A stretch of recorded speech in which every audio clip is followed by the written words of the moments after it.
Hello students, welcome you all to my YouTube class. And students, today's class I will explain you theorem of total probability. Students, इससे पहले की जो भी concept है property से related, जो basic concept है, कंडीशनल प्रॉपर्टी है, इस पे बेस्ड हमने कुछ क्वेश्चंस जो है वो सॉल्व किए हैं. तो ये सभी आपको मेरे प्रीवियस वीडियो मिल जाएंगे. अगर आपने मेरे प्रीवियस वीडियो अभी तक वॉच नहीं किया तो प्लीज़ उनको वॉच कर लीजिए. Then only you can understand this topic, क्योंकि एक टॉपिक दूसरे टॉपिक से रिलेटेड होता है. तो स्टूडेंट्स, मैं आज आपको एक्सप्लेन करूंगी about theorem of total property. उससे पहले there are some basic concept जिनको आपको ज़रूरत है समझने की. तो first I will explain that. So students, let's start with today's topic. So students, first इस थ्योरम को एक्सप्लेन करने से पहले आई will explain you what is partition of A sample space. When you will say that yes this is the partition of this given sample space, means ये उसको define कर रहा है कि नहीं कर रहा है, राइट. तो स्टूडेंट्स, हम बात करते हैं suppose there is a sample space S, right. And in this sample space suppose there are events E1, E2, E3 and En. These are events in this sample space, right? Now students, these events are basically what a partition of the sample space. Suppose students, if there is a sample space A and suppose there is a event E1, if there is a event E, so E and E dash both are what sample space of this A, right? क्योंकि this is E is representing which is representing the happening occurrence of this event and E dash means what not happening of the event, right. तो students, बाद में बात करते हैं इसके बारे में. पहले students E1, E2 these all are partition of the sample space or not. तो उसके लिए हमारे पास में क्या क्या कंडीशंस होती है students. First condition student that EI intersection EJ. EI और EJ means what students? I and J is representing these E1, E2, E3 and En. मैंने इनको दोनों को डिफ्रेंशिएट करने के लिए I और J से रिप्रेजेंट किया है. तो E1, EI and intersection EJ is equal to 5. It means what students? That ये जितने भी events हैं वो सभी क्या होनी चाहिए? Disjoint होनी चाहिए, right? Second is what student? That EI union EJ union EK means आप ये बोल सकते हो 1 in E2, E3 union and so on.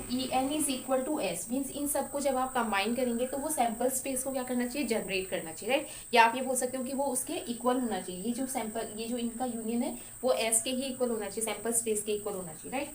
Third condition क्या होती है स्टूडेंट्स हमारे पास में, कि इसकी जो प्रॉपर्टी होती है, property of EI should be greater than 0. किसी भी इवेंट की जो प्रॉपर्टी है वो ग्रेटर देन 0 होनी चाहिए, राइट. तो स्टूडेंट्स, हमारे पास में 3 कंडीशंस होती है. On basis you can say that these are the partition of the sample space और नॉट. मतलब अगर आपसे कभी ये पूछा जाए कि yes this is the partition of the sample space और नॉट, तो आपको पहले ये 3 कंडीशंस चेक करनी है. That EI intersection EJ should be 5, यानी these event should be disjoint events. उसके बाद में E1 union E2 union E3 इन सब का जो यूनियन है वो S को जनरेट करना चाहिए या S के इक्वल होना चाहिए, यानी सैंपल स्पेस के इक्वल होना चाहिए. और उन सभी की प्रॉपर्टी क्या होनी चाहिए स्टूडेंट्स? ग्रेटर देन 0 होनी चाहिए, यानी नॉन जीरो होनी चाहिए, राइट. तो स्टूडेंट्स, ये 3 कंडीशन को अगर कोई भी पार्टीशन या कोई भी इवेंट्स जो है वो सेटिस्फाई करती है तो उसको हम क्या बोलते हैं students? Partition of the sample space बोलते हैं, राइट. तो स्टूडेंट्स, ये जो है ये आपको पता होना चाहिए बिफोर अंडरस्टैंडिंग दिस थ्योरम. और ये एक बेसिक कॉन्सेप्ट भी है जो हमें पता होना चाहिए that these are the partition of the sample space और not on the basis of these 3 conditions, right. अब हम बात करते हैं स्टूडेंट्स हमारी थ्योरम की, जो कि क्या है? Theorem of total property, right. अब स्टूडेंट्स, अगर आपके पास में कोई सैंपल स्पेस गिवन है और उसमें इवेंट्स है E1, E2, E3, En, तो इसकी जो टोटल प्रॉबिलिटी है वो हम कैसे फाइंड करते हैं वो हम इसमें इस थ्योरम के बेसिस पे हम देखेंगे, राइट. तो students, first let's understand this. Suppose students this is a sample space S and suppose there are events, E1 event, suppose this is E2 event, this is E3, E4 and so on. यहाँ पे बहुत सारे events हैं. And suppose students there is a event A which is associated with S. एक event A भी है इसमें students, जो कि क्या है स्टूडेंट्स? इस S में है, राइट. और स्टूडेंट्स, यहाँ पे आप क्या देख रहे हो कि ये जो event E1, E2, E3, En जो है दीज आर डिफाइनिंग और satisfy the condition of the partition, जो मैंने आपको अभी एक्सप्लेन की थी. और एक A ऐसा इवेंट है जो कि इस सब के अंदर क्या कर रहा है? लाई कर रहा है, राइट. एक ये इवेंट है, राइट. तो we have to find by this theorem. हमें ये जो टोटल प्रोबेबिलिटी का जो थ्योरम है स्टूडेंट्स, ये स्टूडेंट्स किसके लिए? For finding out the property of A. Property of A find करने के लिए ये थ्योरम जो है हम यूज करेंगे, या पहले हम इस थ्योरम को क्या करेंगे?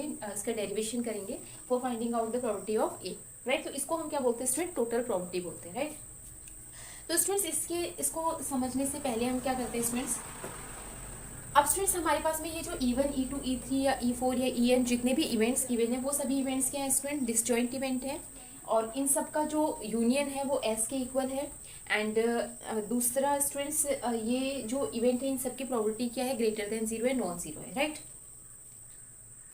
तो इसका मतलब स्टूडेंट्स मैं क्या लिख सकती हूँ, S is equal to E1 union E2 union E3 and En, ऐसा मैं लिख सकती हूँ क्योंकि ये कंडीशन को सेटिस्फाई कर रहा है उसको, राइट स्टूडेंट्स। अब स्टूडेंट्स हम क्या करेंगे यहाँ पे, और स्टूडेंट्स एक ये कंडीशन भी फुलफिल कर रहा है कि EI इंटरसेक्शन EJ जो है वो इक्वल है किसके स्टूडेंट्स, फाई के, और इन सब की जो प्रोबेबिलिटी है वो हमारे पास में क्या है स्टूडेंट, ग्रेटर देन 0। ये तीन कंडीशन जो मैंने आपको भी बताई है वही कंडीशन को ये क्या कर रहा है, फुलफिल कर रहा है। अब स्टूडेंट्स हमें फाइंड क्या करना है, हमें ए जो है उसकी प्रोबेबिलिटी फाइंड करनी है, राइट। तो स्टूडेंट्स हम क्या कर सकते हैं, ये जो ए है इसको मैं क्या लिख सकती हूँ स्टूडेंट्स, क्या मैं एक को ऐसा लिख सकती हूँ ए इंटरसेक्शन एस, ऐसा लिख सकती हूँ क्योंकि ए को एस और ए में जो इंटरसेक्शन है वो क्या होगा, ए ही होगा, तो मैं ए को इसके इक्वल लिख सकती हूँ। ये हम क्यों लिख रहे हैं स्टूडेंट्स, थ्योरम को अप्रूव करने के लिए लिख रहे हैं, ये आपको इस तरीके से हम इसको लिख सकते हैं, राइट। अब मैं स्टूडेंट्स क्या कर सकती हूँ यहाँ पे, ए इंटरसेक्शन एस की वैल्यू क्या है हमारे पास, सॉरी इंटरसेक्शन एस की वैल्यू क्या है हमारे पास में स्टूडेंट, एस जो है वो इक्वल है इसके, राइट। तो मैं क्या लिख सकती हूँ students, E1 union E2 union E3 and En, ये मैं लिख सकती हूँ यहाँ से बाय यूजिंग दिस, राइट। अब स्टूडेंट्स हम क्या करेंगे, मैं इसको ए intersection E1 union A intersection E2 ऐसा हम लिख सकते हैं इसको, ये हमें पता है स्टूडेंट्स, ये हम ऐसे लिख सकते हैं। अब स्टूडेंट्स हम क्या कर सकते हैं, हमें क्या फाइंड करना है स्टूडेंट्स, प्रोबेबिलिटी फाइंड करनी है। तो मैं इसको क्या लिख सकती हूँ student, probability of A is equal to probability of A intersection E1। ये स्टूडेंट्स हम यूनियन को जो प्रोबेबिलिटी में लिखेंगे तो हमारे पास में, क्योंकि हमें पता है ए प्रोबेबिलिटी ऑफ ए, अगर मुझे ए यूनियन बी का निकालना है तो हम क्या लिखते हैं स्टूडेंट्स, उसको probability of A plus probability of B, हम इस तरीके से लिखते हैं, राइट। तो उसी का यूज़ करते हुए हम क्या लिख सकते हैं स्टूडेंट्स, यहाँ पे probability of this plus probability of A intersection E2 and so on probability of A intersection En, ऐसा मैं लिख सकती हूँ स्टूडेंट्स इसको, राइट। अब स्टूडेंट्स लास्ट जो मैंने क्लास ली थी उसमें मैंने आपको थ्योरम ऑफ मल्टीप्लिकेशन एक्सप्लेन किया था। तो now students by using the multiplication theorem जो मैंने आपको लास्ट अपने वीडियोस में एक्सप्लेन किया था, by using that we can write probability of A is equal to probability of E1 multiply probability of A when E1 इज already occurred, right. Same way students आप इन सबको भी लिख सकते हो, plus probability of E2 multiply probability of A when E2 is already occurred, ये हम लिख सकते हैं। Same way we can write, तो students we can write here sum up कर सकते हैं हम इसको, sum of probability of EI probability of A when EI is already occurred, right. हम ये लिख सकते हैं I is gone 1 to n, right, probability of A, right. तो ये हमारे पास में जो स्टूडेंट्स फॉर्मूला बना है, this formula is known as probability of theorem of total probability, right. तो by using this theorem we can find the probability of a event A which is associated with the sample space S, right। तो इस तरीके से हम ये this is the, मैंने आपको students आपको ये याद रखने के लिए सिर्फ यही याद रखना है, ये मैंने आपको इसलिए एक्सप्लेन किया है ताकि आप इसके कॉन्सेप्ट को समझ पाएं, एंड आई होप कि आपको समझ में भी आया होगा theorem of total probability, right. So thank you very much students for watching मी। अपने नेक्स्ट वीडियो में मैं आपको इस पर बेस्ड कुछ क्वेश्चन सॉल्व करवाऊंगी। So keep watching me, and if you want to give any comment or if you want to ask any question you can write in the comment box. So thank you very much for watching me.